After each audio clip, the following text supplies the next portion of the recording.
पानी इसके पैरों तक आने लगा, पानी इसके घुटनों तक आने लगा, पर इस युवक ने उस नन्हे से बालक को बचाने का प्रयास फिर भी नहीं किया। और ये बालक थोड़ा सा और आगे बढ़ा, पानी इसके छाती तक आया, लहरों की चपेट में आकर ये बालक वहीं पर डूब गया और वहीं पर मर गया। इस युवक ने उसे डूबते हुए बालक को भी बचाने का प्रयास बिल्कुल भी नहीं किया। कहानी बस इतनी सी है। मैं आपसे जानना चाहता हूं, इस कहानी का जो उद्देश्य था, मैं आपसे एक प्रश्न पूछना चाह रहा था, और प्रश्न ये है कि आपको क्या लगता है, इस युवक ने जिसके पास सामर्थ्य था, जो तैरना जानता था, बस अपने निजी कार्य में व्यस्त होने के कारण उसने बच्चे को बचाने का प्रयास नहीं किया, तो आपको क्या लगता है, क्या इस युवक से किसी तरह का कोई अपराध हुआ कि नहीं हुआ? अपराध हुआ है। अन्य कोई सदस्य अनम्यूट करके उत्तर दे जी, महाअपराध हुआ इसे। जी। सामर्थ्य होते हुए भी नहीं बचा सका किसी को, किसी के जीवन से अपराध हुआ। अपराधी यही है, क्योंकि ये वहां पे मौजूद था। जी, अन्य कोई सदस्य लिख कर भी दे सकते हैं उत्तर। हुआ है जी। हुआ है जी। अच्छा अरे जी, आंख का अंदर और गांठ का पूरा आदमी नहीं कामयाब हुआ करता है, तो इसने जानबूझ के जैसे बच्चे को मरने दिया, वो गलत है। गलत है। आइए एक काम करते हैं, अगर ये अपराधी हैं तो इसे न्यायाधीश के पास ले चलते हैं, और हम सब इसे न्यायाधीश के पास ले जाते हैं, और न्यायाधीश म्यूट कर लीजिए। न्यायाधीश जब भी किसी को दंड देता है, आरोप सिद्ध करने होते हैं, उससे पहले जो दोषी होता है उसको दलीलें देने का अवसर दिया जाता है। तो न्यायाधीश ने इसको भी अपनी दलीलें देने के लिए अवसर दिया। तो इसने कहा मैं भी कुछ कहना चाहता हूं, और इस व्यक्ति ने कहा कि इस बालक की हत्या में मेरा इतना सा भी रोल नहीं है, इतना सा भी हाथ नहीं है। सब लोगों ने आश्चर्यजनक होकर पूछा कि ऐसा क्यों कहते हो? तो कहते क्योंकि इस बालक को मैंने धक्का दिया ही नहीं, मैंने इस बालक को आगे बढ़ने के लिए भी प्रेरित नहीं किया। अरे मैं तो अपने कार्य को कर रहा था, और भारत में तो सनातन धर्म में तो कर्म को ही पूजा कहा जाता है। वो कहता मैं तो अपना कर्म कर रहा था, अपनी पूजा कर रहा था, मैं अपने कार्य में व्यस्त था, इस बालक को बचाना मेरा दायित्व था ही नहीं। इसे बचाने के लिए तो कोस्ट गार्ड होने चाहिए, यहाँ पर एक लोकल पुलिस होनी चाहिए जो इस बात का ध्यान रखे कि कोई बच्चा ना डूबे, आगे ना बढ़े, और कोई डूब रहा हो तो ये कोस्ट गार्ड की जिम्मेदारी होती है। समुद्र तट पर रहने वाली जो पुलिस होती है, ये उसकी जिम्मेदारी होती है कि डूबते हुए बच्चों को बचाया जाए। अगर इसमें किसी का भी दोष है तो वह कोस्ट गार्ड का है, सरकार का है, वह पुलिस का है। इसमें मेरा इतना सा भी दोष नहीं है। इसके बाद भी अगर किसी का दोष है, तो माता पिता का है, जिन्होंने इस बच्चे को यहाँ पर अकेला छोड़ दिया। अरे माता पिता को छोटे बच्चों का साथ नहीं छोड़ना चाहिए था, ये उनका हाथ पक छुड़ाकर भटकता हुआ आ गया। इसमें अगर दोष है तो माता पिता का। मैं तो अपने कार्य में व्यस्त था, न तो मैंने बच्चे को आगे बढ़ने के लिए उकसाया, मैंने नहीं कहा उन्हें आगे बढ़ने के लिए, और ना ही मैंने उसे धक्का दिया। इसलिए मैं पूरी तरह से निर्दोष हूं। मैं आपसे जानना चाहता हूं, उसकी दलीलें सुनने के बाद क्या लगता है, क्या अब भी आप उसे दोषी मानते हैं, या अब तो हम उसे निर्दोष सिद्ध कर सकते हैं, उसका इसमें कोई दोष नहीं है? बचा तो सकता था, लेकिन बचाया क्यों नहीं? अलग बात है, पर दोष नहीं है, वह अपराधी नहीं। सहमत की असहमत? वो संकुचित कानून की वो कानून का अपराधी नहीं है, पर समाज का अपराधी है। पर वो कहता है भले ही किसी का भी कोई भी अपराध मेरे ऊपर हो, मेरे ऊपर अपराध लगते ही नहीं है, क्योंकि मैं तो अपनी पूजा में व्यस्त था, मैं तो अपने कार्य में व्यस्त था। उसने अपने नैतिक कर्तव्य को नहीं निभाया जी। नैतिक कर्तव्य बनता था उसका, जैसे हमारे मौलिक अधिकार है तो नैतिक कर्तव्य भी है। तो नैतिक कर्तव्यों को ना करना ये कौन सा अपराध है जिसके लिए हम उसे दंड दे देंगे?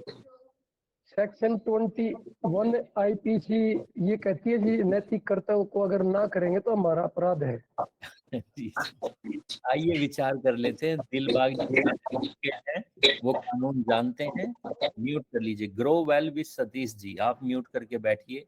मैं आपको बता देता हूं, अगर ऐसा कोई कार्य समाज में कोई व्यक्ति करता है तो मैं बता दूं, भारत का संविधान ऐसे व्यक्ति को दोषी सिद्ध नहीं कर सकता। कानून की नजर में ये अपराध नहीं है, कानून की नजर में ये दोष है ही नहीं, क्योंकि कानून ये मानता है कि इस व्यक्ति ने उसे न तो धक्का दिया, न आगे बढ़ने के लिए प्रेरित किया। भारत की कोई अदालत, भारत का कोई पुलिस थाना इस व्यक्ति को दोषी नहीं ठहरा सकता, इसे सजा नहीं दी जा सकती। परंतु अभी एक सज्जन कह रहे थे, भले ही कानून की नजर में यह अपराध ना हो, परंतु यह नैतिकता की दृष्टि से एक अपराध है। और कैसा अपराध है, मैं आपसे जानना चाहता हूं, क्या ये नैतिकता की दृष्टि में हत्या जैसा, जघन्य हत्या जैसा अपराध नहीं है? एक नन्हा सा बच्चा हमारी आंखों के सामने डूब कर मर रहा है, हमारा सामर्थ्य है उसे बचा लिया जाए, कितना समय देना पड़ेगा? मुश्किल से अपने व्यस्त से व्यस्त कार्यक्रम में से 5 मिनट निकालकर इस बालक को, डूबते हुए बालक को बचाया जा सकता है, और वो भी तब जब सामर्थ्य है हमारे पास, तैरना जानते हैं, शरीर में बल है, बस 5 मिनट का समय निकालकर इस बालक को बचाया जा सकता है, फिर भी नहीं बचाते। तो ये नैतिकता की नजर में तो बहुत बड़ा अपराध है, जघन्य अपराध है। और ये अपराध कितना गहरा है, बस इस बात से समझ लीजिए कि अगर आपका परम मित्र आपके साथ ऐसा कर दे तो आप शायद उस व्यक्ति की शक्ल, उसका चेहरा दोबारा जीवन में कभी देखना नहीं चाहोगे, क्योंकि आप मन ही मन ये समझ जाओगे कि इसने जो अपराध किया, भले ही कानून की नजर में अपराध ना हो, परंतु नैतिकता की, मानवता की नजर में, सामाजिक दृष्टि से देखा जाए तो ये बहुत बड़ा हत्यारा है, जघन्य हत्यारा है। मैं जानना चाहता हूं, सहमत की असहमत?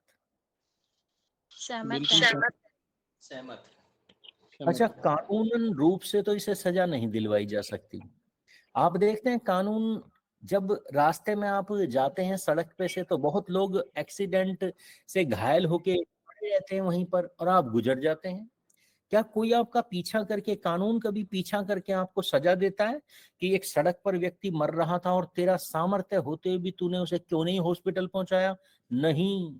तो याद रखना, यह नैतिक अपराध है, पर कानून की नजर में यह अपराध नहीं है। एक व्यक्ति अगर मर रहा है, तड़प तड़प कर मर रहा है, और सामर्थ्य होते हुए भी आप उसे नहीं बचाते, तो कानून इसके लिए आपको दोषी नहीं ठहराता, परंतु नैतिकता की दृष्टि में तो यह अपराध है।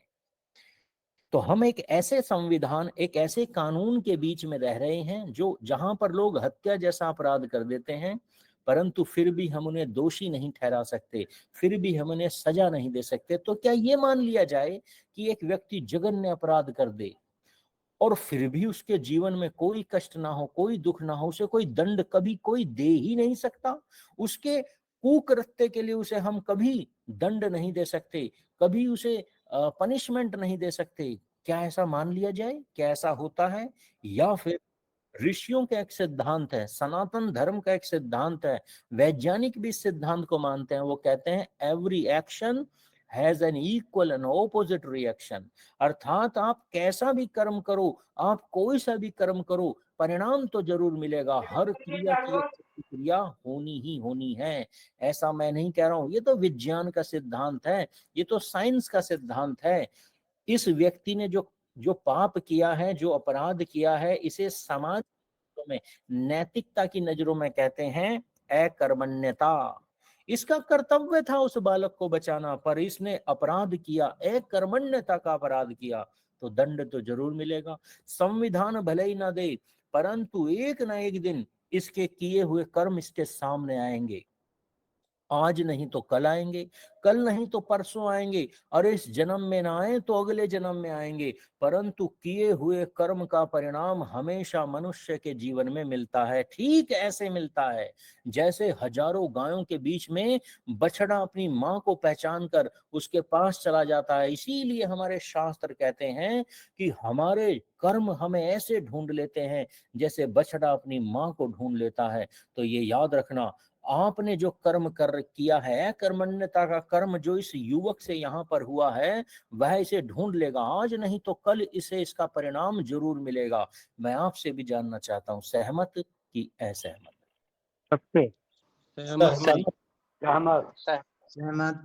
कर्म से बचा नहीं जा सकता। जानते हो इस कहानी को सुनाने का उद्देश्य क्या था?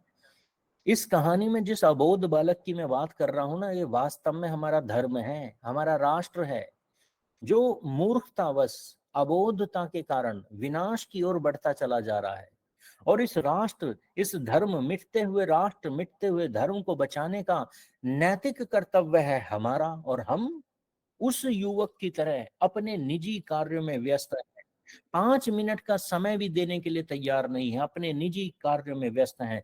कोई दुकान में व्यस्त है, कोई नौकरी में व्यस्त है, कोई किसानी में व्यस्त है, कोई मौज मस्ती में व्यस्त है, पर हम सब अपने आप को इतना व्यस्त करके बैठे हैं कि हम अपने मिटते हुए राष्ट्र, धर्म और संस्कृति को बचाने के लिए 5 मिनट का समय देने के लिए भी तैयार नहीं है। और हम ये सोच रहे हैं कि इसके लिए हम दोषी नहीं हैं, इसका हमें कोई दंड नहीं मिलेगा। दंड मिलेगा, भयंकर दंड मिलेगा, क्योंकि ये हत्या जैसा जघन्य अपराध है। हमारी मातृभूमि, हमारा राष्ट्र, हमारी संस्कृति लगातार विनाश की ओर बढ़ रही है, और हम इसे सिर्फ देखते आ रहे हैं। अगर हमने इसे बचाने का प्रयास नहीं किया तो दंड जरूर मिलेगा। और याद रखना, ये दंड कितना भयंकर होगा इसकी हम कल्पना तक नहीं कर सकते। हमारे पूर्वजों ने कुछ ऐसी ही अकर्मण्यता का अपराध किया है। 1000 साल पहले, 1500 साल पहले, 800 साल पहले हमारे अनेकों पूर्वजों ने इसी अकर्मण्यता का अपराध किया है, और परिणाम इतना भयंकर रहा है। हम इतिहास में उस परिणाम को पढ़ते हैं, और पढ़ने के बाद भी हम रिएक्ट नहीं करते, हम उस गलतियों को फिर से दोहराते चले जाते हैं। जानते हो कितना बड़ा अपराध था? मैं बता देता हूं कितना बड़ा परिणाम हमें मिला। इस देश पर लगभग 1200 साल पहले, 1100 साल पहले विदेशी आक्रांताओं ने आक्रमण करने शुरू किए। मुट्ठी मुट्ठी भर सेना लेकर भारत में आया करते थे, और यहाँ के मंदिरों को लूट कर अपने साथ धन संपत्ति ले जाया करते थे। और जानते हो धन संपत्ति के साथ साथ वो लोग क्या ले जाया करते थे? वो संपत्ति के साथ साथ हमारे देश में रहने वाली, हमारे परिवार में, हमारे समाज में रहने वाली हमारी माताओं, बहनों और बेटियों को अपने साथ ले जाया करते थे। हर बार आया करते थे, यहाँ से धन लूट ले जाते थे, यहाँ की नारियों को बंधक बना के अपने साथ ले जाते थे। और गढ़ गजनी में, मक्का मदीना के बाजारों में आज भी स्तंभ बने हुए हैं, आज भी मीनारें बनी हुई हैं, जहां पर लिखा हुआ है अरबी में, दुख्तर हिंदुस्तान 2-2 दिनार, नीलामे 2-2 दिनार। ये वो स्थान है, यह वो मीनार है जिसके नीचे भारत से लाई हुई नारियों को 2-2 दिनार में बेचा गया। विचार कीजिए, अगर हम चक्रवर्ती सम्राट भी बन जाएं, अगर भारत संसार का सबसे शक्तिशाली राष्ट्र भी आज बन जाए, तो ये जो कलंक हमारे माथे पे इन विदेशी आक्रांताओं ने पोत दिया है, कालिख जो हमारे माथे पर लगा दी है, इस कालिख को हम कभी नहीं मिटा सकते। विचार कीजिए, ये विदेशी आक्रांता, एक समय तो ऐसा हुआ कि जब ये आते थे और लूट कर ले जाते थे, पर एक समय ऐसा आया जब ये भारत के शासक बन गए, ये हमारे राजा बन गए, हम पर राज करने लगे। और वो समय इतना भयंकर गुलामी का समय था, जब हमें अपने मंदिरों में जाने के लिए भी टैक्स देना पड़ता था। और जानते हो इस टैक्स का नाम क्या था? ये था जजिया कर। अगर सिंपल सा ये टैक्स होता कि कुछ स्वर्ण मुद्राएं देनी है और मुझे मंदिर में जाने की अनुमति मिल जाए, तो एक बार को चल सकता था। पर इस जजिया कर को देने की जो रीति थी वह इतना घिन्न पूर्ण था कि आप कल्पना नहीं कर सकते। एक हाथ से हमें काजी को स्वर्ण मुद्राएं देनी पड़ती थी, और दूसरे हाथ पर, उस हाथ पर वह काजी थूक देता था, उस थूक को लेकर हमें अपने मंदिरों में जाना पड़ता था। विचार करो कितना भयंकर गुलामी का काल हमने देखा है। हमें कल्पना करनी चाहिए इस बात की, जो गुलामी हमारे जीवन में आई है, हमारे पूर्वजों के जीवन में आई थी, वो कितनी भयंकर गुलामी रही होगी कि अपने मंदिरों तक जाने के लिए हमें परमिशन लेनी पड़ती थी और उनका थूक लेकर जाना पड़ता था। विचार करो कितनी भयंकर गुलामी से हम गुजरे होंगे। महाराष्ट्र में औरंगजेब का एक शासक था, एक सामंत था, जिसका नाम था अली शाह। उसने एक नियम बना दिया, मेरे राज्य में कोई भी हिंदू युवक अगर विवाह करेगा तो उसकी पत्नी सुहाग रात मेरे साथ गुजारेगी, पहली रात मेरे साथ गुजारेगी, उसके बाद वह अपने जीवन का आरंभ करेगी। विचार करो, सदियों तक, सालों तक ये प्रथाएं, ये कुप्रथाएं चलती रहीं गुलामी के काल में। हमारे माथे पर रोज थूका जाता था, रोज कालिख पोती जाती थी। विचार करो इतना भयंकर गुलामी का काल हमने झेला है, 1000 साल की गुलामी झेली है। मैं बस आपसे इतना जानना चाहता हूं, जिन मुट्ठी भर लोगों ने हमारे ऊपर 800 साल गुलाम किया, मैं जानना चाहता हूं ये हमारे बारे में क्या सोचते थे? कभी हमने विचार किया इनके जीवन में ऐसा क्या था, ऐसी कौन सा विचार था, कौन सी वस्तु थी, कौन सा तरीका था, कौन से कारण थे, क्या इनकी विचार थे, क्या इनकी धर्म था, क्या इनकी संस्कृति थी कि इन्होंने मक्का मदीना से 2-2.5 हजार किलोमीटर भारत में आके, रेत के रेगिस्तान से निकलकर भारत में आके मुट्ठी भर सैनिकों को लेकर आकर भारत पर राज किया, अनेकों पराजय झेली, फिर भी ये माने नहीं, रुके नहीं, इन्होंने भारत को गुलाम बनाकर ही दम लिया। कौन से विचार थे, क्या इन्हें पीछे से एनर्जी कहां से मिलती थी, क्या प्रेरणाएं थी इनकी? कभी हमने विचार किया क्यों इन्होंने ऐसा किया? जरूरत क्या थी? हर व्यक्ति अपने घर में खुश रहता है, हर व्यक्ति अपने देश में खुश रहता है, फिर इन्होंने ऐसा क्यों किया कि इतने किलोमीटर दूर आकर और खुद भी मरे, हमें भी मारा, गुलाम बनाया, बहुत सारे अत्याचार किए? जरूरत क्या थी? कभी हमने विचार किया ऐसा क्यों किया इन्होंने?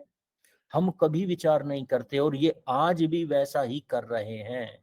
केरल में एक गांव है जहां पर एक मीनार लगा दी गई, एक दरवाजा बना दिया गया है और उसके ऊपर लिखा हुआ है गैर मुसलमानों का इस गांव के भीतर प्रवेश करना मना है, non Muslims are not allowed in this village. और ऐसे एक विलेज नहीं है भारत में, अनेकों विलेज बनाए जा चुके हैं। कभी हम विचार ही नहीं करते कि ऐसा क्यों हो रहा है, ये ऐसा क्यों करते हैं, इनके पीछे के सिद्धांत क्या हैं। और हमारे गुरुकुल के आचार्य कहते हैं कि हमारा धर्म हमें शुरू से सिखाता रहा है, अगर अपने आप को सुरक्षित बनाना चाहते हो तो एक ही शक्ति है, वह है विद्या, परम बलम। अगर आपके पास विद्या नहीं है, आपके पास ज्ञान नहीं है, आपके पास नॉलेज नहीं है, अपने शत्रुओं के बारे में नॉलेज नहीं है, तो आपके जीवन में विनाश निश्चित है। अगर आपको सुरक्षित रहना है तो उन लोगों के बारे में जानना पड़ेगा, नॉलेज कलेक्ट करनी पड़ेगी, उनके विचारों को समझना पड़ेगा, उनके मन के विज्ञान को समझना पड़ेगा, उनकी शिक्षाओं को समझना पड़ेगा कि वो ऐसा क्यों करते चले आए हैं। कभी विचार किया इन्होंने ऐसा क्यों किया? जब थोड़ी स्टडी की गई, समझा गया, तो एक बात समझ में आती है। एक पुस्तक है हमारे समाज में जिसके कारण इन विदेशी आक्रांताओं ने हमारे ऊपर राज किया और जो आज भी भारत में रहकर पाकिस्तान जिंदाबाद के नारे लगाते हैं, आज भी भारत को गुलामी की ओर धकेलने का प्रयास करते हैं।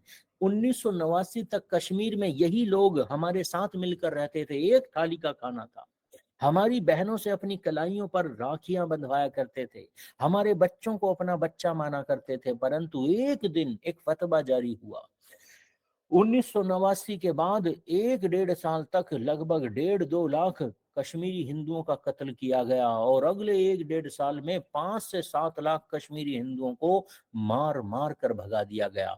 मैं जानना ये चाहता हूं कि वह शिक्षाएं कौन थी, वह प्रेरणा कहां से आई कि अचानक जो लोग हमारी बहनों को बहन मानते थे, उन्होंने हमारी बहनों का, उन्हीं बहनों का बलात्कार किया जिन्हें वह अब तक बहन मानते आए। जिन हिंदुओं के साथ एक थाली का उनका खाना था, अचानक क्या हुआ कि उन्होंने ही उनकी मुखबरी की, उन्होंने ही उनकी हत्याएं की। जब इसकी थोड़ी सी स्टडी की तो पता चला इन लोगों के पास, जिन्होंने हमें 1000 साल तक गुलाम बना कर रखा, इनके जीवन में एक किताब है, ये मेरे हाथ में भी एक किताब है। इस किताब के भीतर कुछ जानकारियां दी हुई हैं। इस किताब को जब मैं पढ़ता हूं तो इस किताब के भीतर मुझे समझ में आता है, इस किताब में एक जगह लिखा हुआ है काफिर तो वाजिबुल कत्ल है। अब ये काफिर क्या होता है, मैंने स्टडी की, समझने का प्रयास किया, तो काफिर उस व्यक्ति को कहा जाता है जो इस पुस्तक पर ईमान नहीं लाएगा, जो मोहम्मद साहब पर ईमान नहीं लाता, अर्थात जो मोहम्मद को अपना आदर्श नहीं मानता, जो मोहम्मद की पूजा नहीं करता, जैसे हम श्री राम की पूजा करते हैं, बस इतनी ही श्रद्धा से जो मोहम्मद पर ईमान नहीं लाता, उसे कहते हैं काफिर। और ये किताब कहती है काफिर तो वाजिबुल कत्ल हैं। मैंने सोचा भाई ये तो अच्छी बात है, जो अच्छे लोगों को आदर्श नहीं मानता, उनकी पूजा नहीं करता, वास्तव में उन्हें तो जीने का अधिकार नहीं है। मैंने इस मोहम्मद के चरित्र की स्टडी करना शुरू किया इसी पुस्तक से, कहीं बाहर से नहीं। इसी पुस्तक से स्टडी किया।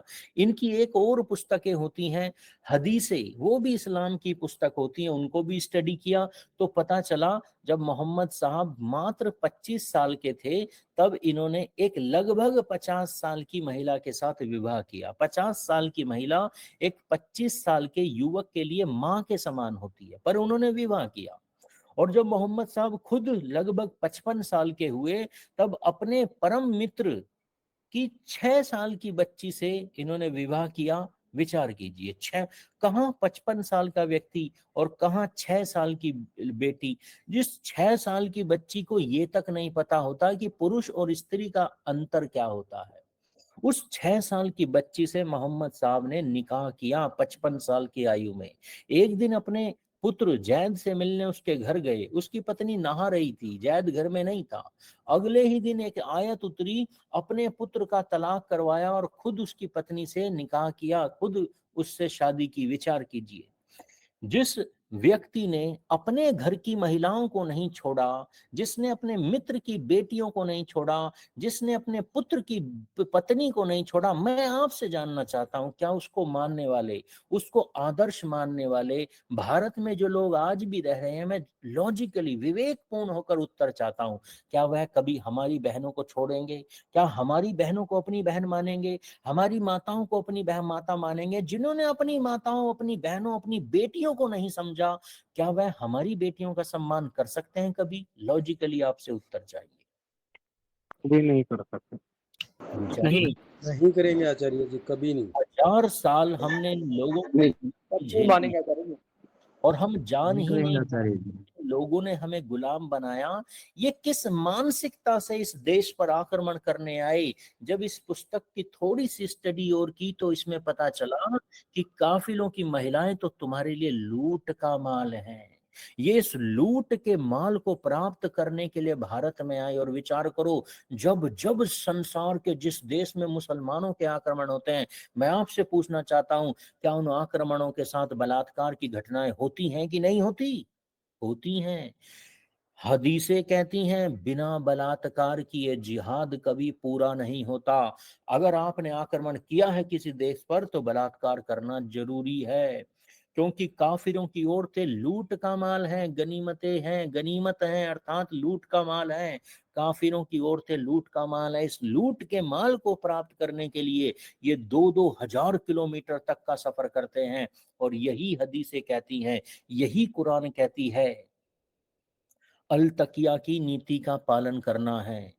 अगर आपका शत्रु आपसे ताकतवर है, आपका शत्रु आपसे अधिक संख्या में है, तो आप सीधे सीधे आक्रमण नहीं कर सकते, आपको अल तकिया की नीति का पालन करना है। ये अल तकिया की नीति पहले कोई नहीं जानता था, छुपा कर रखी गई, परंतु जब से इंटरनेट आया मिल जाती है, आराम से मिल जाती है। अंग्रेजी में ढूंढना चाहो तो इसका नाम है लॉ ऑफ डिसेप्शन। ढूंढो, गूगल पर सर्च करो, लॉ ऑफ डिसेप्शन इस कुरान की नीति है, इसके भीतर ये नीति दी हुई है। और ये नीति कहती है अगर संख्या में अधिक है शत्रु तो आप अपने मन के भावों को छुपा कर रखना है। जब तक संख्या में कम हो आप और काफिरों की संख्या ज्यादा है तब तक मित्रवत व्यवहार करो। उनकी पत्नी, उनकी महिलाओं से अपने हाथों पर चाहे राखी बंधवाओ, चाहे तिलक लगाओ, चाहे जय श्री राम के नारे लगाओ, वंदे मातरम गाओ, भारत माँ की जय लगाओ, गाय को अपनी माँ कहो, कोई फर्क नहीं पड़ता। पर कब तक करना है ये?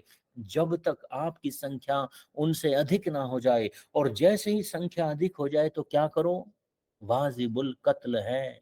अपनी ओरिजिनल नीति पर आ जाओ। मैं आपसे जानना चाहता हूं 1989 तक भारत में, कश्मीर में अल तकिया की नीति का पालन किया गया कि नहीं किया गया? आसाम में अल तकिया का पालन किया गया कि नहीं?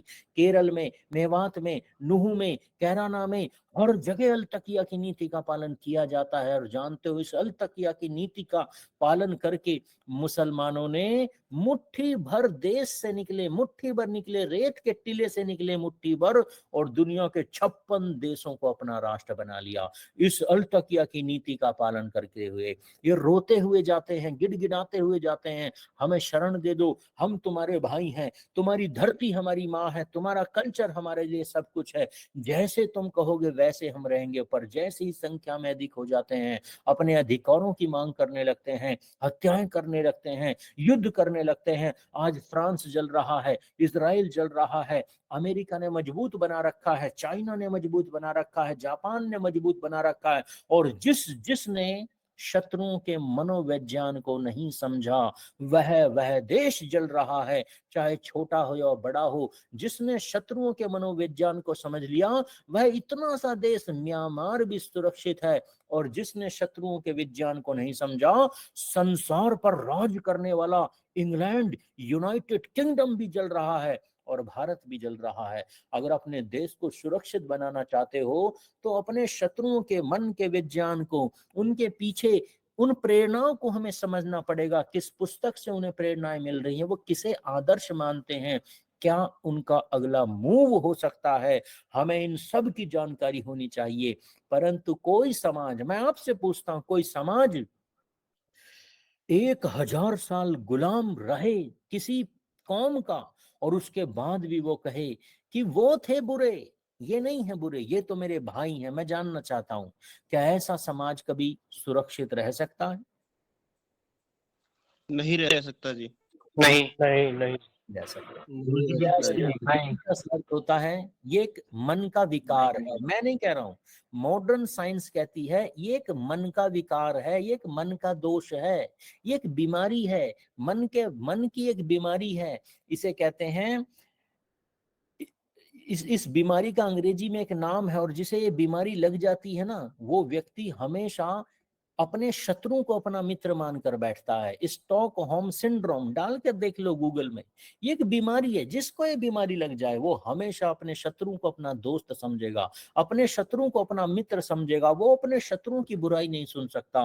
वो अपने शत्रुओं के नाम पर अपने देश में सड़कें बनाएगा, अपने शत्रुओं के नाम पर स्मारक बनाएगा, अपने शत्रुओं के नाम पर गुरुकुलों को तोड़कर जहां जहां चीजें बनी है उनकी सुरक्षा करेगा। वह अपने शत्रुओं को अपने भाई से भी ज्यादा महत्व देता है, क्योंकि यह एक मन की बीमारी है। और मैं जानना चाहता हूं, ये जो स्टॉकहोम सिंड्रोम नाम की बीमारी है, ये संसार में सबसे अधिक पीड़ित कौन से देश के लोग हैं इस बीमारी से? भारत हमारे देश में सबसे ज्यादा पीड़ित हैं इस बीमारी। आचार्य जो कांग्रेस को ये बीमारी थी क्या? सबसे अधिक भारत के लोग गुलाम रहे। इतनी लंबी गुलामी संसार में किसी ने नहीं झेली। पर हम आज भी अपने शत्रुओं को नहीं पहचानते। चलो ठीक है, एक तरह के शत्रुओं को नहीं जानते। अच्छा, दूसरी टाइप के जो शत्रु हैं जिन्होंने हमारे इस देश को 200-250 साल गुलाम बनाकर रखा, क्या हम कभी समझ पाए कि ऐसी कौन सी शिक्षाएं थी, ऐसी कौन सी नीतियां थी, इनका मनोविज्ञान क्या था कि उन्होंने सारे संसार को गुलाम बना लिया? एक दो देश नहीं, लगभग आधे से अधिक संसार को इन्होंने गुलाम बना लिया। मुट्ठी भर अंग्रेजों ने पूरे संसार को गुलाम बना लिया। जिस समय भारत स्वतंत्र हुआ और जब ये भारत से जाने लगे, आपको आश्चर्य होगा इनकी संख्या कितनी थी भारत में। यू विल बी सरप्राइज्ड, आश्चर्य होगा। मात्र 35,000 अंग्रेजों ने 30 करोड़ की आबादी को गुलाम बनाकर रखा। विचार करो, मात्र 35,000 की संख्या में अंग्रेज इस भारत में थे और उस समय भारतीयों की संख्या थी इस देश में लगभग 30 करोड़। 30 करोड़ के देश को 35,000 लोगों ने गुलाम बनाकर रखा। तो सोचो, कोई ना कोई तो नीति रही होगी, किसी ना किसी नीति पर तो चलते होंगे, किसी से प्रेरणा तो पाते होंगे। हमने कभी विचार नहीं किया कि वह नीति कौन सी थी। और जानते हो, वह नीति थी डिवाइड एंड रूल। फूट करो राज करो, फूट डालो राज करो। पर ये नीति उन्होंने सीखी कहां से, किसने सिखाई? क्या माँ के गर्भ से सीख कर पैदा हुए थे? नहीं, माँ के गर्भ से नहीं सीखा। जब वो बड़े हुए तो उन्होंने एक पुस्तक पढ़नी शुरू की। मेरे हाथ में ये पुस्तक है जिस पर लिखा हुआ है पवित्र बाइबल। हम पढ़ते ही नहीं इसे। बिना पढ़े इस बाइबल को, बिना पढ़े इस देश के लोग कन्वर्ट हो रहे हैं, ईसाई बन रहे हैं। पढ़ते नहीं हैं, कन्वर्ट होने के बाद भी नहीं पढ़ते, बस उठा के अलमारी में सजा कर रख देते हैं। इस पुस्तक को पढ़ना तो शुरू करो। इस पुस्तक के भीतर 10वां चैप्टर मत्ती रची इंजिल, 10वां चैप्टर आयत 32 से लेके 36 तक, जानते हो क्या लिखा हुआ है? इसमें ईसा मसीह कहता है मत समझो मैं संसार में प्रेम मिलाप कराने आया हूं। मैं प्रेम कराने नहीं पैदा हुआ संसार में, मैं तो फूट डालने के लिए पैदा हुआ हूं। अरे मैं तो भाई को भाई से लड़ाने के लिए आया हूं संसार में। मैं पिता को पुत्र से, माता को पुत्री से, बहन को बहन से लड़ाने के लिए आया हूं। मैं तो तलवार का आह्वान कराने आया हूं। मैं तो संसार में फूट डालकर राज करने के लिए आया हूं। ये तो यहाँ की नीति हम समझ ही नहीं पाए। हम इस पुस्तक के भीतर जब ये पता चला ये भाई पवित्र नहीं है, तो पवित्र दिखाने के लिए इसके बाहर लिख दिया पवित्र बाइबल, पर इसे कभी पढ़ा नहीं हमने। इस बाइबल को अगर पढ़ लेते तो हम समझ जाते कि जिन लोगों ने हमें 200-250 साल गुलाम बनाया है वो इसकी मानसिकता से प्रेरित है, इस पुस्तक के भीतर प्रेरित है। मैं आपसे एक बात और जानना चाहता हूं, संसार में पोर्न मूवीज का धंधा फल फूल रहा है, पोर्न मूवीज पूरे संसार में फैल रही है। अच्छा, संसार में वह कौन सी कम्युनिटी है जो इस पोर्न मूवीज को सबसे ज्यादा चलाती है? कौन सा संसार में? वो है इसी ईसाई विचारधारा के लोग, इसी विचारधारा के लोग हैं। और जानते हो यहाँ पर कहाँ दिया हुआ, आप इसे पढ़ते नहीं, ये इनका धार्मिक ग्रंथ है और इसके पहले ही चैप्टर में, ज्यादा अंदर नहीं जाना, पहले ही चैप्टर को खोल लो। पहला ही चैप्टर का नाम है जेनेसिस, अर्थात उत्पत्ति का सिद्धांत। और पहले ही चैप्टर को अगर खोलोगे तो आपको समझ में आ जाएगा। याद रखना, जैसे सनातन धर्म में सबसे महान व्यक्ति कौन होता है, जिसे हम ऋषि कहते हैं, वह सबसे महान होता है। हम अपने आचार्यों को, अपने महापुरुषों को, अपने ऋषियों का अनुगमन करते हैं, परंतु ईसाइयों में और मुसलमानों में सबसे महान होता है इनका पैगंबर। इनका पहला पैगंबर अर्थात लूत जिसका नाम इसमें दिया हुआ है, इनका पैगंबर अपनी सगी पुत्रियों के साथ व्यभिचार करता है, संतान उत्पन्न करता है, विचार करो। और उसके बाद इस पुस्तक में सिलसिला शुरू हो जाता है इसी व्यभिचार का, और ये व्यभिचार का सिलसिला रुकता नहीं है। इसी में आगे जाके एक चैप्टर आता है कोरिन्थियस, जिसके भीतर ईसा मसीह खुद ये बात कहता है, अगर किसी के साथ बलात्कार कर दो तो इस बलात्कार का तुम्हें दंड नहीं मिलेगा, बस तुम्हें क्या करना है, तुम्हें ईसा मसीह पर ईमान लेकर आना है और उसे कुछ मुद्राएं दान में दे देनी है जिसके साथ बलात्कार किया है। तुम्हारे सारे गुनाह मैं अपने ऊपर ले लूंगा। मैं आपसे जानना चाहता हूं, एक ऐसा समाज जिसकी शिक्षाएं बलात्कार को भी दोषी, बलात्कारी को भी दोषी नहीं मानती, विचार करो। क्या ऐसे लोगों ने हमारे ऊपर 200-250 साल राज किया, और वो आज भी पूरे दक्षिण भारत को आज भी ईसाईकरण करने पर तुले हुए हैं। कुछ साल पहले इस देश में एक औरत आई थी जिसके एक हाथ में बाइबल थी और दूसरे हाथ में रोटी थी। रोटी कौन सी थी ये महिला, क्या नाम था इस महिला का? Mother Teresa. मदर या डायन टेरेसा, विचार करो। मेरी टेरेसा। अरे टेरेसा थी, डायन टेरेसा। इसने साउथ इंडिया को ईसाई बना दिया। और याद रखना, ईसाई भी सिर्फ एक ही तरह का ईसाई, हर तरह का ईसाई नहीं, इसने कैथोलिक ईसाई बनाए हैं, इसने किसी और तरह के ईसाई नहीं बनाए हैं। मैं आपसे विचार करना चाहता हूं, जो मुसलमान आपस में शिया सुन्नी भाई नहीं हो पाए, जो प्रोटेस्टेंट और कैथोलिक आपस में भाई नहीं हो पाए, क्या वह हिंदुओं का अपना भाई कभी मान सकते हैं? विचार करो, कभी नहीं। कभी नहीं मान सकते। अरे जो आपस में भाई नहीं हो पाए वे हमें अपना भाई मानेंगे? कभी संभव ही नहीं है। अरे यही वह पुस्तक है और यही वह स्त्री है जिसने भारत के दक्षिण भारत के लगभग सारे क्षेत्र को ईसाईकरण कर दिया, कैथोलिक ईसाई बनाकर रख दिया। रोटी देकर एक हाथ से और दूसरे हाथ में बाइबल थमा दी, पूरा साउथ इंडिया कैथोलिक ईसाई बन गया। और हम समझ ही नहीं पाए, इनके विचारों को नहीं समझ पाए, इनकी मनोविज्ञान को नहीं समझ पाए। और जो समाज अपने शत्रुओं को नहीं जान सकता, वह समाज कभी अपनी सुरक्षा कर ही नहीं सकता।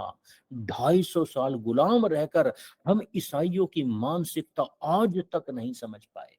जैसे इस देश पर ईसाइयों ने राज किया, जैसे इस देश पर मुसलमानों ने राज किया, एक समय ऐसा था इस देश पर, ईसाइयों और मुसलमानों से भी पहले इस देश में एक कम्युनिटी राज किया करती थी, और वह थे वामपंथी। जानते हैं वामपंथी कौन होते हैं? किसे कहते हैं वामपंथी?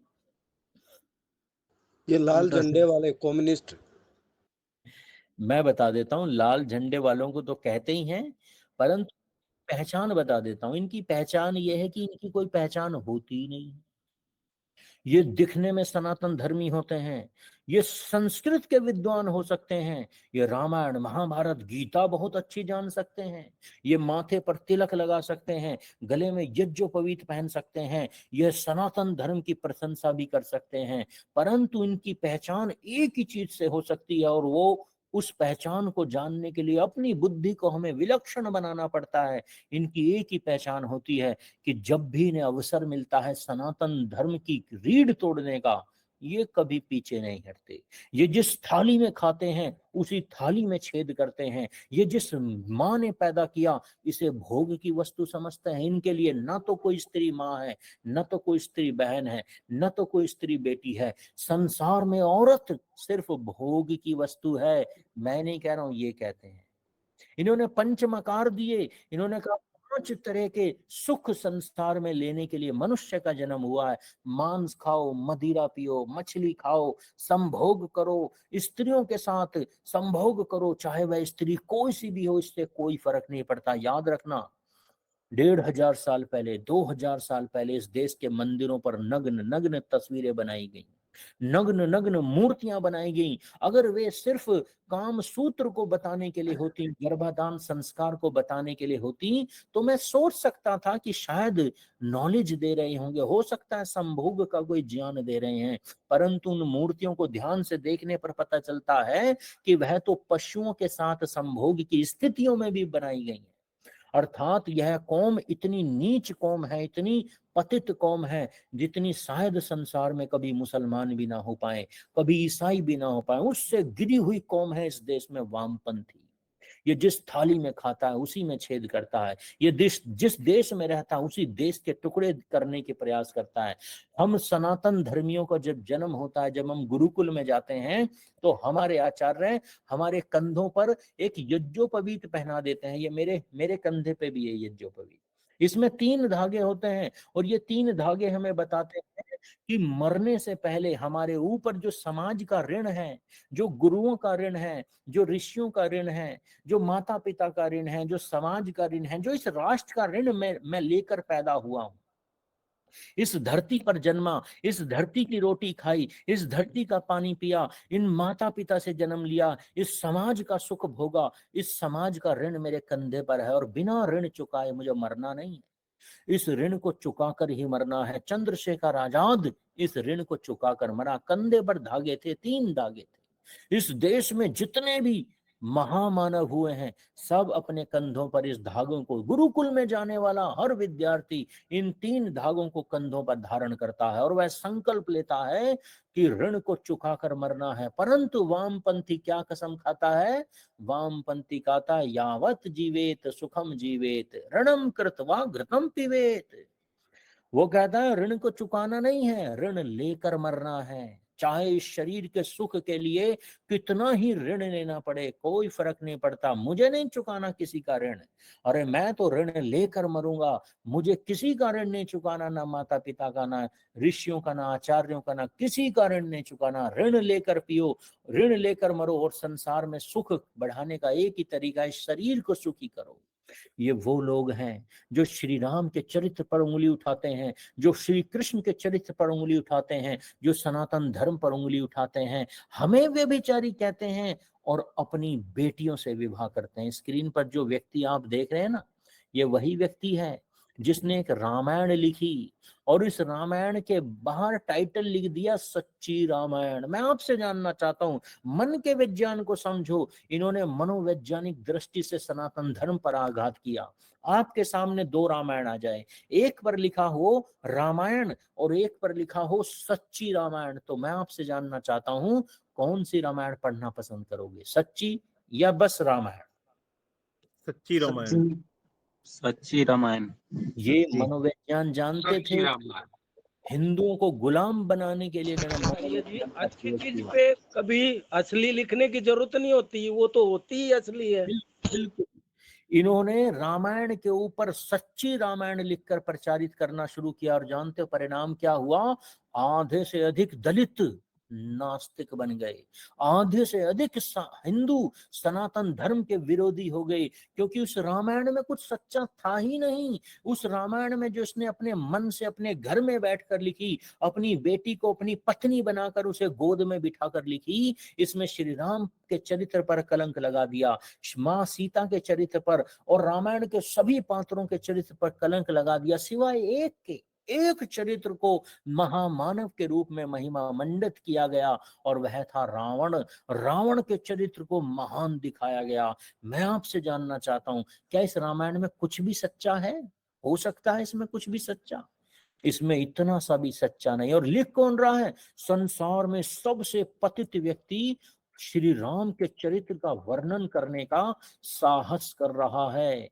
तो ये होते हैं वामपंथी। और इसकी एक और पहचान क्या नाम है इनका? जी क्या नाम है? आचार्य जी नाम भी बता दो ना उसका। इसका नाम क्या है? इसका नाम बता देता हूँ, ये है पेरियार। पेरियार, इसे आप गूगल पे सर्च करके देखिए, इसका नाम पेरियार है। पेरियार रामायण के नाम से भी आती है। पेरियार की सच्ची रामायण साउथ इंडिया में पढ़ाई जा रही है, ईसाई पढ़ा रहे हैं, वामसेफ पढ़ा रहे हैं, बहुत संगठन इसे पढ़ाते हैं और सनातन धर्म को बदनाम करते हैं। तो आइए इन कम्युनिस्ट विचारधारा के लोगों की एक चीज और बता देता हूं। मैंने आपको बताया था, ये शक्ल से, सूरत से, हाव भाव से ये सनातन धर्मी जैसे दिखते हैं। इन वामपंथियों ने, म्यूट कर लीजिए, इन वामपंथियों ने अपने बाबाओं को भी बना दिया। इनके बाबा भी होते हैं जो इन्हें तथाकथित धर्म की शिक्षाएं देते हैं। ये आपको शिव से जोड़ेंगे, राम की भी कभी कभी बड़ाई करेंगे, कृष्ण की भी बड़ाई करेंगे, आपके देवी देवताओं की भी बड़ाई करेंगे, परंतु मन में कीड़ा कैसा होता है? सनातन धर्म के विरोध का कीड़ा होता है। तो जब देखेंगे अब सही समय आ गया है, अब लोग हम पर विश्वास करने लगे हैं, तब इन वामपंथियों के बाबाओं ने चाल चलनी शुरू की और इन्होंने शिव की कथाओं के बीच में, राम की कथाओं के बीच में धीरे से गा दिया मौला अली, मौला अली। और परिणाम क्या हुआ? वहां बैठी हुई करोड़ों की हिंदुओं की भीड़ एक झटके में सेकुलर हो गई। ये कहने लगे, अरे भगवान तो मेरे भीतर भी है, भगवान तो मुसलमानों के भीतर भी है, इसलिए क्या नफरत करनी, कोई शत्रु नहीं है, सब मित्र हैं। ये मौला अली गाने वाले बाबाओं के चित्र आपको स्क्रीन पर दिखाए जा चुके हैं।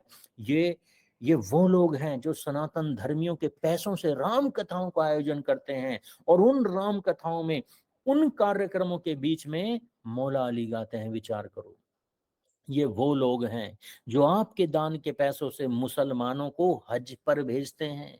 कौन था ये बाबा जो हिंदुओं से पैसे लेता है और मुसलमानों के लिए हज, मुसलमानों को हज कराता है? विचार करो, ये वो लोग हैं जो मरघट में, जो शमशान में शादियां कराते हैं। हमारे सनातन धर्म को गालियां देकर यह शमशान में शादियां कराते हैं। ये मौला अली गाते हैं, ये मजारों पर चादरें चढ़ाते हैं, ये राम कथाओं में मोहम्मद की प्रशंसा करते हैं। यही वो वामपंथी बाबा हैं जिन्हें हम कभी पहचान नहीं पाए। और जो समाज अपने शत्रुओं को नहीं जानता, वह समाज कभी अपने धर्म की, अपने राष्ट्र की रक्षा कर नहीं सकता। अच्छा, एक सिद्धांत ये है कि जो अपने शत्रुओं को नहीं जानता वह भी सुरक्षा नहीं कर सकता। एक चीज पूछना चाहता हूं, अगर कोई समाज अपने बारे में ना जानता हो, अपनी खूबियों को ना जानता हो, अपनी महानता को ना जानता हो, और वो यही सोचता रहे कि भाई मेरा धर्म तो बेकार है, मेरी संस्कृति बेकार है, जो कुछ अच्छा है वह तो विदेशियों के पास है, अमेरिका के पास है, रशिया के पास है, सऊदी के पास है, मेरे पास नहीं है, हम तो गरीब हैं, हम तो सपेरों का देश हुआ करते थे, हम तो पत्थर रगड़ रगड़ कर आग पैदा किया करते थे, अरे टेक्नोलॉजी तो अमेरिका के पास है, सभ्यता तो विदेशियों के पास है। जो समाज अपने बारे में अच्छा ना सोचता हो, जिसे अपनी खूबियों का ना पता हो, अपनी महानता का ना पता हो, मैं आपसे जानना चाहता हूं, क्या वह समाज कभी अपनी रक्षा कर सकता है? नहीं कर सकता।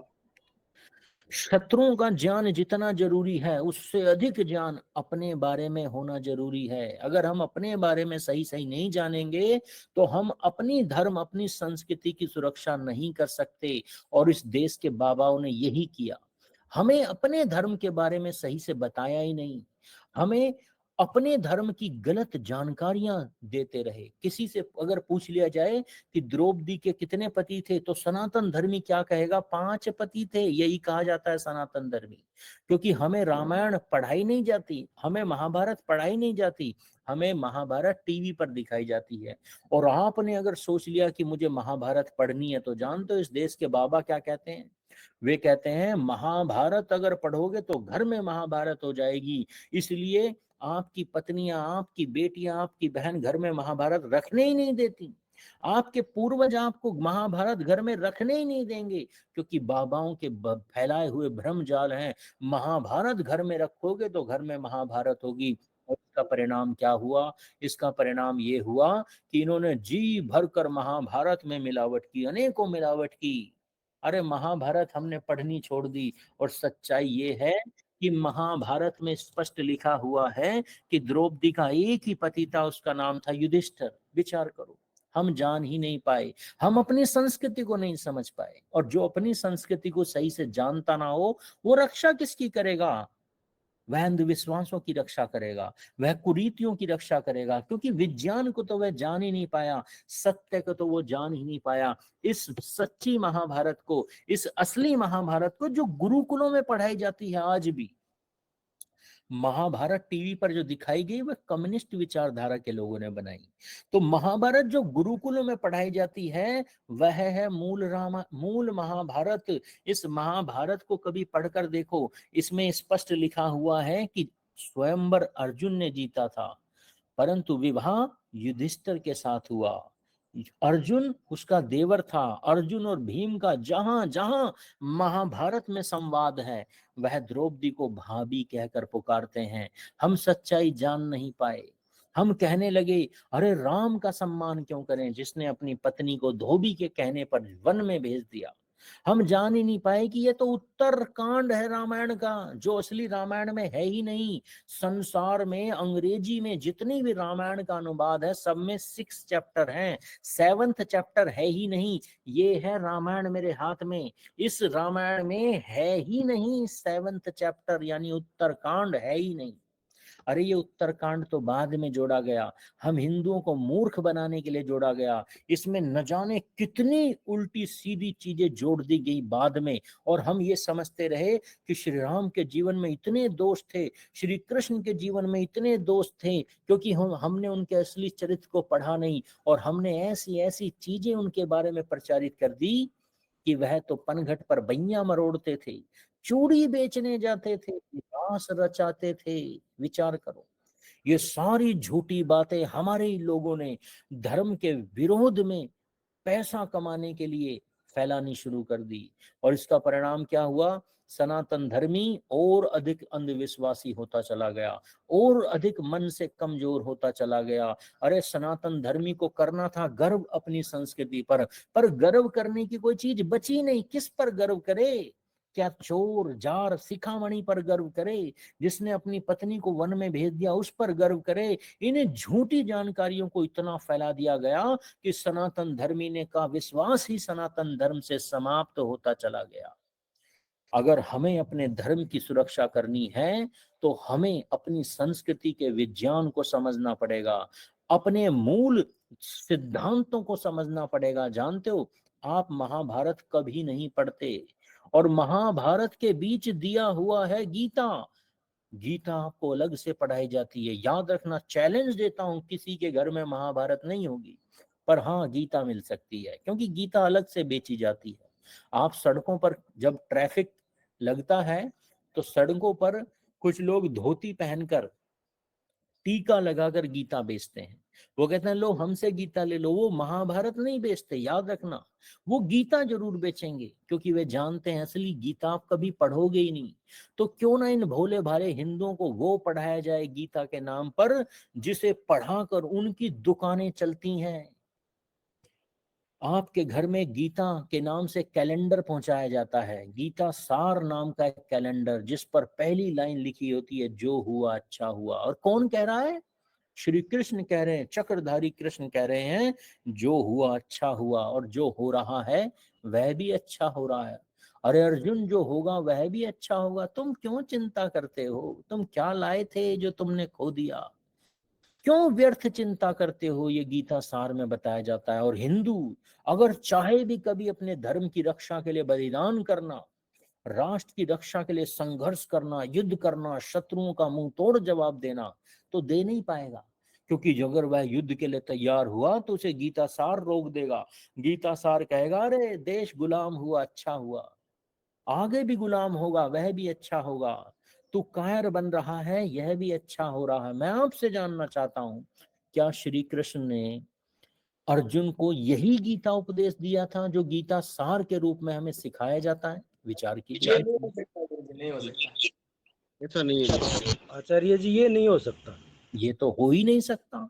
तो गीता कौन सी है जिससे मुझे पता चलेगा कि गीता सार क्या है?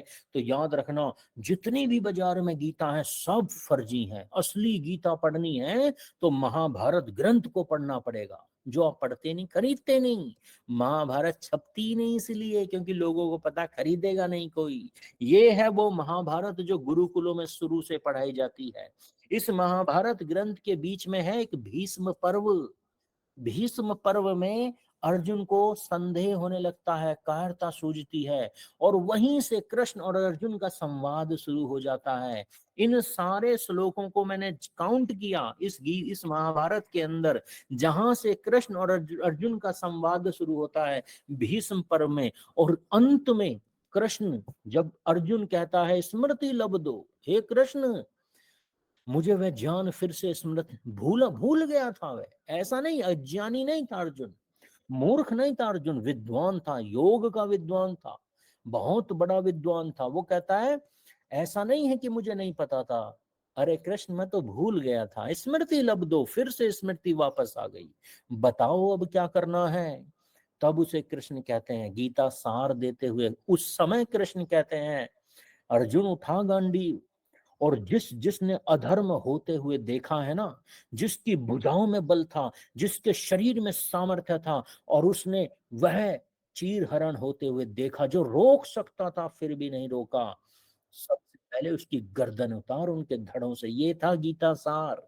हमें नपुंसक बना दिया गया। जो हुआ अच्छा हुआ, जो हो रहा है वह अच्छा हो रहा है। अरे क्या अच्छा हो रहा है? देश गुलामी की ओर बढ़ रहा है। इस गुलामी से बचाने का कर्तव्य है हिंदुओं के ऊपर, और ये रोजी रोटी नौकरियों में व्यस्त हैं। क्या ये अच्छा हो रहा है? नहीं, ये बुरा हो रहा है। तो याद रखना, गीता सार कहता है धर्म की रक्षा करो, गीता सार कहता है राष्ट्र की रक्षा करो। राष्ट्र की रक्षा के लिए अपने लोगों का वध भी करना पड़े तो वह भी कोई बात नहीं, वह भी करना पड़ता है। अर्जुन ने किया है, हमें भी करना पड़ेगा। इसे कहते हैं गीता सार। और याद रखना, जो समाज अपने धर्म को नहीं जानता, जो समाज विधर्मियों को नहीं जानता, वह कभी अपने राष्ट्र की रक्षा नहीं कर सकता। अपने राष्ट्र की रक्षा करने के लिए दोनों का ज्ञान होना चाहिए, शत्रुओं की एक एक नीति का ज्ञान होना चाहिए, अपने एक एक शास्त्र का मूल ज्ञान होना ही चाहिए। एक उदाहरण दे देता हूं, इससे समझ में आ जाएगा। सम्राट पृथ्वीराज चौहान सबसे शक्तिशाली राजा उस समय के, परंतु हार गए, गुलाम हो गए, मार दिए गए। क्यों? क्योंकि भुजाओं की शक्ति तो महत्वपूर्ण नहीं होती, शक्ति होती है ज्ञान में, बुद्धि में, बल में। विवेक सबसे बड़ा बल है, विद्या सबसे बड़ा बल है। भुजाओं का बल मायने नहीं रखता। परंतु सम्राट पृथ्वीराज चौहान से गलती क्या हुई, उनके ऊपर जब मोहम्मद गोरी ने आक्रमण किया तो उन्होंने इस्लाम का अध्ययन नहीं किया, उन्होंने कुरान का अध्ययन नहीं किया, उन्होंने हदीसों का अध्ययन नहीं किया, और गुलाम हराने के बाद मोहम्मद गोरी को कई महीने तक अपनी कैद में, अपनी जेल में कैदी बनाकर रखा। उस समय भी उन्होंने स्टडी नहीं की। वह पांव पकड़ने लगा, गिड़गिड़ाने लगा। उन्होंने कहा मैं तेरी शरण में आ गया हूँ चौहान, तू चौहान है, तू राजपूत है, तेरी शरण में आ गया हूँ, तू मुझे छोड़ दे। और शरण में आए हुए को तू मार ही नहीं सकता। बस इन्हें अहंकार आ गया अपनी शक्ति का। हाँ मेरी शरण में आया है, तुझे छोड़ना ही पड़ेगा, और छोड़ दिया। मैं आपसे जानना चाहता हूं मित्रों, अगर सम्राट पृथ्वीराज चौहान उसे छोड़ने से पहले कुरान का अध्ययन कर लेते, हदीसों का अध्ययन कर लेते, इस्लाम का अध्ययन कर लेते, अल तकिया की नीति का अध्ययन कर लेते तो मैं जानना चाहता हूं क्या वो उसे कभी छोड़ देते या वहीं उसका सर धड़ से अलग कर देते? तुरंत मार देते उसको, तुरंत मार देते हैं। उसको छोड़ते ही नहीं। उन्होंने ऐसा किया ही नहीं। अच्छा चलो कोई बात नहीं, उन्होंने इस्लाम का अध्ययन नहीं किया, कोई बात नहीं। अगर वो सनातन धर्म का सही सही अध्ययन कर लेते, उन्होंने तो यही सीखा था, शरण में आए हुए व्यक्ति की रक्षा करना ही धर्म है। मैं आपसे जानना चाहता हूँ, लॉजिकली बुद्धि और विवेक का प्रयोग करते हुए मुझे बताइए, क्या शरण में आए हुए हर एक व्यक्ति की रक्षा की जाती है या शरण में आए हुए बस धार्मिक की रक्षा की जाती है? शरण में आए हुए धार्मिक की रक्षा की जाती है। केवल धार्मिक की। सुमन कर्ण वध को और पढ़ा जाए ढंग से। हमारे शास्त्र कहते हैं अगर शरण में धार्मिक आ जाए, अगर शरण में कोई सज्जन आ जाए, अगर शरण में कोई महान व्यक्ति आ जाए तो उसकी रक्षा करनी है, परंतु शरण में कोई दुष्ट आ जाए, कोई अधर्मी आ जाए, कोई व्यभिचारी आ जाए, कोई आक्रांत आ जाए तो उसकी रक्षा नहीं करती, उसका तो सर धड़ से अलग कर देते हैं। तो सम्राट पृथ्वीराज चौहान को न अपने धर्म का ज्ञान था और न विधर्मियों का ज्ञान था, और याद रखो संसार का सबसे शक्तिशाली शासक पराजित हो गया और अपनी पराजय के साथ भारतीयों को 1000 साल की गुलामी दे गया। अपनी कुछ भूलों के कारण हमारे पूर्वजों ने हमें गुलामी की ओर धकेल दिया। अगर हम अब फिर से वही भूले करेंगे, एक बार चोट खाई फिर भी वही भूल, मित्रों याद रखना बार बार गिरकर अबोध बालक भी संभल जाता है। अगर हम 1000 साल की गुलामी के बाद भी आंखें नहीं खोलते हैं तो हमें बचाने वाला कोई नहीं है। आज इजराइल पर अटैक हो रहे हैं, इजराइल बचा लेगा अपने आप को, चैलेंज देता हूं, चुनौती है इस बात की, क्योंकि वह जानता है और वह जानता है अपने शत्रुओं के बारे में, अपनी शक्ति के बारे में जानता है, वह बचा लेगा। पर भारत पर आक्रमण हुए तो शायद भारत ना बचा पाए, क्योंकि भारत की जड़ें काटने वाले इसी के भीतर रहते हैं। और मुसलमानों और ईसाइयों की बात नहीं कर रहा हूं, सनातन धर्मियों की बात कर रहा हूं। ये वही सनातन धर्मी हैं, जब वोट पड़ रहा होता है ना तो मुसलमानों और ईसाइयों का बच्चा बच्चा वोट देने जाता है, और ये हिंदू क्या समझता है, आज तो छुट्टी है, घर में बैठकर आराम से सोऊंगा। अरे वोट, मेरे एक वोट देने से क्या होता है?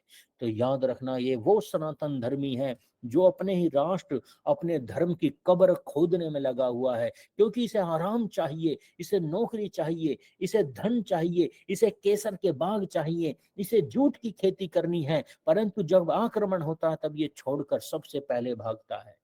अगर आप अपने धर्म, अपने राष्ट्र की रक्षा करना चाहते हैं तो धर्म और राष्ट्र की विधिवत नॉलेज होनी चाहिए, आपको शत्रुओं का ज्ञान होना चाहिए। इसके लिए हम कक्षाएं लगाते हैं, अष्टांग योग की कक्षाएं होती हैं, बुद्धि को विलक्षण बनाने का विज्ञान है। हमारी 2-2 दिन की गुरुकुल की कक्षाएं होती हैं, उन 2 दिन के गुरुकुल में हम वेद सिखाते हैं, दर्शन बताते हैं, उपनिषद सिखाते हैं, अपने धर्म का वह ज्ञान देते हैं जो बेसिक नॉलेज होनी चाहिए हर सनातन धर्मियों को। विधर्मियों के बारे में भी उतना जरूर बताया जाता है जितना प्रत्येक सनातन धर्मी को पता होना चाहिए। ये हर सप्ताह ये क्लासेस, हर 15 दिन में ये क्लासेस लगती हैं, कुछ ऑनलाइन लगती हैं और कुछ लोकेशंस पे जाकर लगती हैं। इन्हें लघु गुरुकुल की कक्षाएं कहते हैं, 2-2 दिन के सत्र लगते हैं। अगर आपके क्षेत्र में कभी कार्यक्रम हो 2 दिन का सत्र, तो इस सत्र को जरूर करना है। और अगर उसके लिए टाइम ना मिले तो कल से यानी सोमवार से हमारी अष्टांग योग की कक्षाएं आरंभ हो रही हैं, जिसमें हम आपको और आपके बच्चों की बुद्धि को बढ़ाने का विज्ञान बताएंगे, और अपने मन से नहीं बताते। ये है योग दर्शन, ऋषि पतंजलि कहते हैं, इसमें वह विज्ञान दिया हुआ है। ऋषि पतंजलि के इस पुस्तक के माध्यम से हम आपको योग दर्शन का सिद्धांत सिखाते हैं, अष्टांग योग।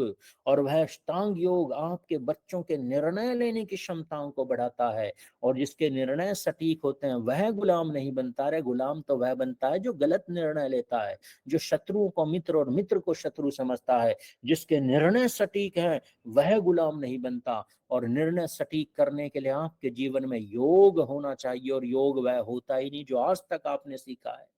वह तो व्यायाम है, वह तो एक्सरसाइज है।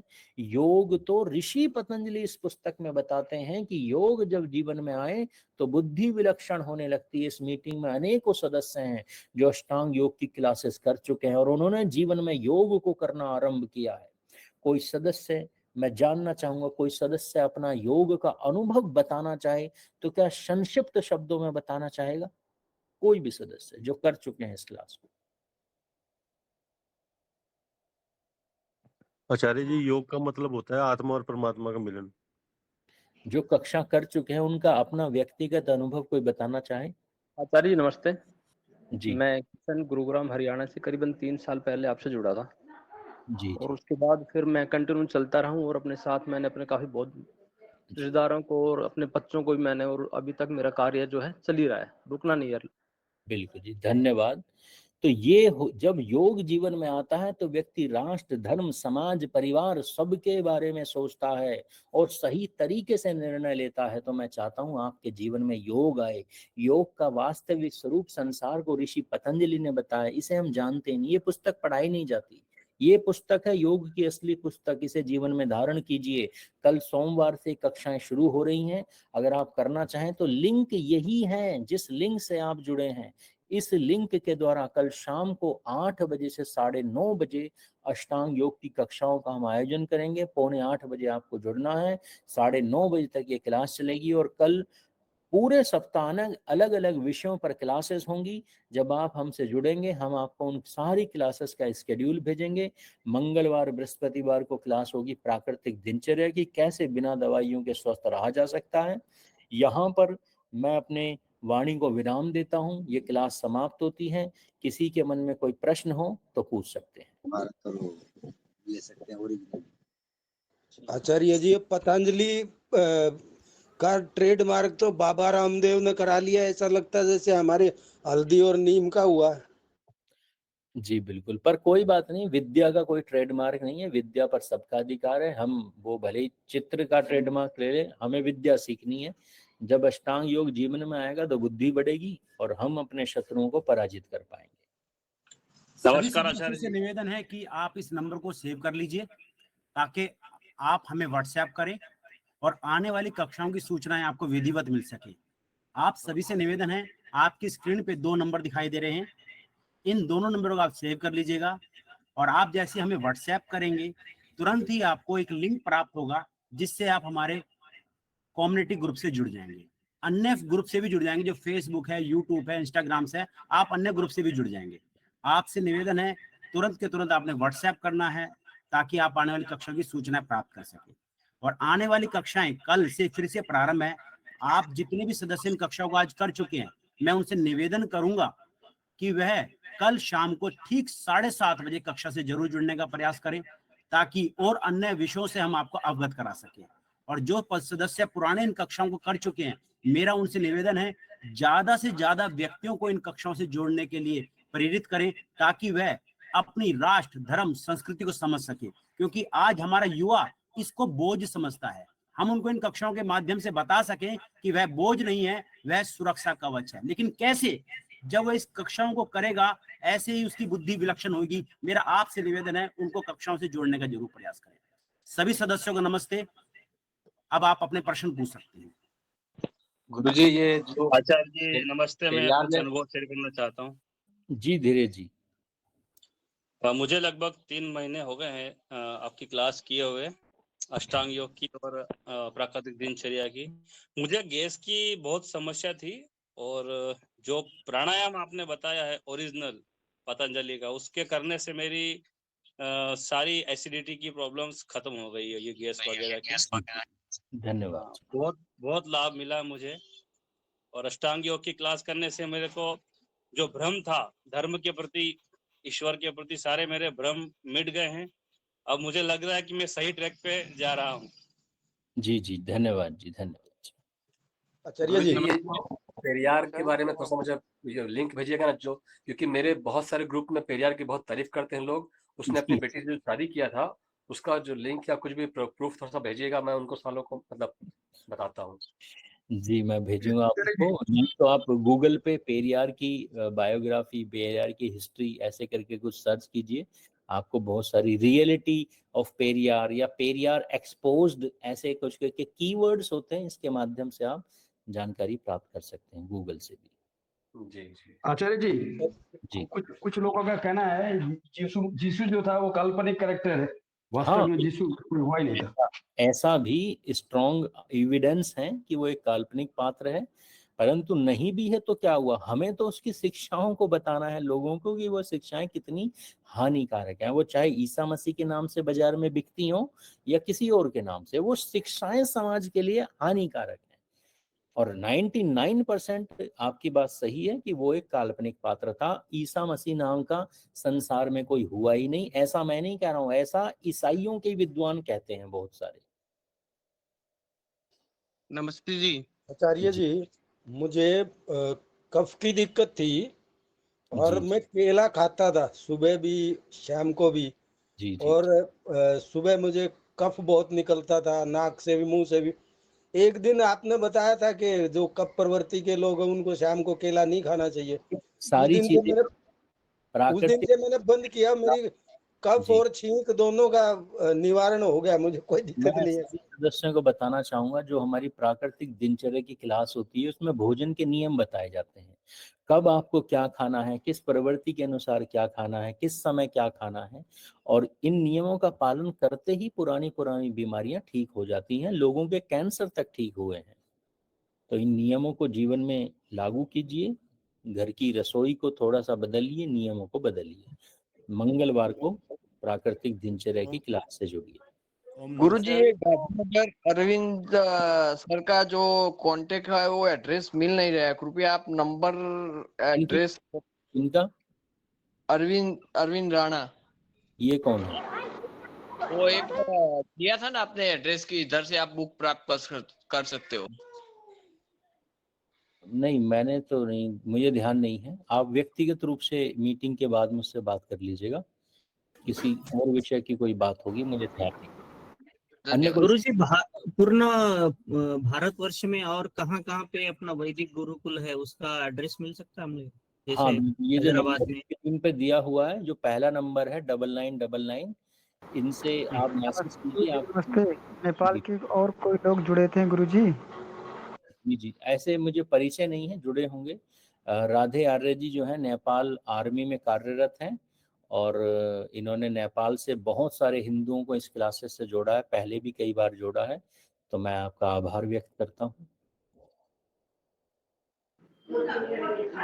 आचार्य जी नमस्ते। ये जो हमारे पुराण पवित्र जो रामायण है, महाभारत है, ये वेदऋषि.com से मिलते, क्या ये सच है कि वहाँ पे सही बात मिलती है, सही पुस्तकें मिलेंगी?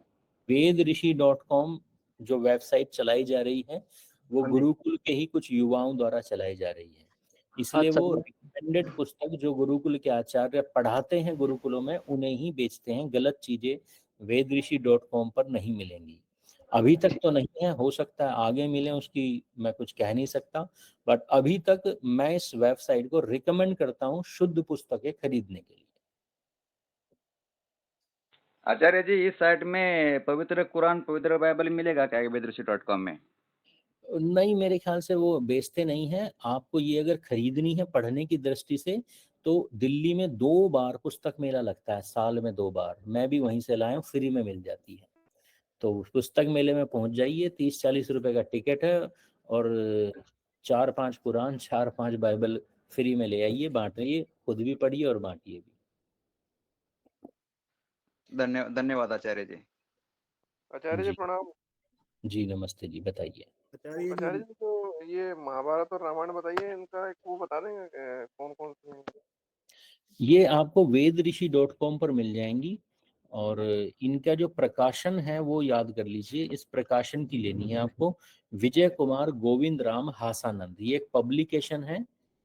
तो ये जो पब्लिकेशन है ये भी गुरुकुल से, हाँ, ये भी गुरुकुलों से ही पढ़े हुए लोग हैं। तो ये अच्छी पुस्तकें ही पब्लिश करते हैं। वेदऋषि.com अच्छी पुस्तकें बेचता है। तो ये अच्छे लोग हैं जहां से आप पुस्तकें ले सकते हैं। ये आचार्य जी, हेलो जी बताइए। कुमार गोविंद, अच्छा, विजय कुमार गोविंद राम हासानंद। आचार्य जी, इसका लिंक भेज दें तो बड़ा वो कृपा रहेगी। आप गूगल पे डालिए रवि जी हैं क्या? बेटा रवि जी हैं क्या? स्नेह का नंबर ग्रुप में डाल दो, वो किताब भेजने का ही काम करती हैं। आचार्य जी, हमको ना आपसे इससे पहले भी जी अमोल जी आपकी आवाज नहीं आ रही है। हेलो आचार्य जी प्रणाम। मैं फर्स्ट टाइम आपसे जुड़ा हूँ, लेकिन मैं मतलब कंटिन्यू आपसे जुड़ना चाहता हूँ, तो उसके लिए क्या ये रहेगा एग्जैक्ट सोर्स? जो व्हाट्सएप स्क्रीन पर ग्रुप है? नंबर, जो स्क्रीन पर आपको नंबर दिखाई दे रहे हैं, इन पर आप मैसेज कर दीजिए, व्हाट्सएप पर परिचय डाल दीजिए लिख के, आपको लिंक मुझे भी नंबर नहीं दिख रहा है आचार्य जी। 99999279, ये स्क्रीन पर नंबर आप नहीं दिख रहा है? हाँ दिख गया 7979। हाँ उसे मैसेज कर देता हूँ जी। व्हाट्सएप जी जी जी। अन्य कोई प्रश्न? आचार्य जी नमस्कार। नमस्ते जी। ये अपने राष्ट्र में जो धर्मनिरपेक्ष की बीमारी है, ये कैसे खत्म हो सकती है? ये जब धर्मनिरपेक्ष व्यक्ति कब होता है? जब उसे धर्म पर आस्था ना हो। और धर्म पर आस्था कब टूटती है? जब वो धर्म की जगह अधर्म का पालन करता हो। तो हमें धर्म का विज्ञान सिखाना है। जब हम अष्टांग योग की क्लास लेते हैं तो इसमें धर्म की साइंटिफिक चीजें बताते हैं। और चैलेंज देता हूं, एक भी व्यक्ति अष्टांग योग की क्लास से जुड़कर कभी धर्म निरपेक्ष नहीं हो सकता, कभी नास्तिक नहीं हो सकता। नास्तिक वही होगा जो धर्म की जगह कुछ और चीजों को धर्म मानकर उसका पालन करेगा। तो अष्टांग योग की कक्षाओं से जुड़िए, धार्मिक बनिए, धर्म का विज्ञान जानिए। गुरुजी बड़ा सिंपल सा आंसर है इसका। मैंने महसूस किया कि अंधेरे को समाप्त करने के लिए दीपक की एक दीपक जला दें, उससे वो सारा अंधकार समाप्त हो जाता है। बिल्कुल ऐसे ही जो है ये मतलब ये कहें कि अगर धर्म का आप ठीक से प्रचार कर पाएंगे तो अधर्म सत्ता ही समाप्त हो जाएगा, तो आपका कोई अस्तित्व नहीं है। बिल्कुल सही कहा गुरुजी। विजय कुमार गोविंद जी, वो आप जो बोल रहे थे पुस्तक के लिए? गोविंद राम हासानंद, विजय कुमार गोविंद राम हासानंद, इनकी अपनी भी वेबसाइट है। इनकी वेबसाइट पर जाकर भी आप पुस्तकें ऑर्डर कर सकते हैं। ये भी शुद्ध पुस्तकें ही बेचते हैं। विजय कुमार गोविंद राम आचार्य हासानंद, विजय कुमार गोविंद राम।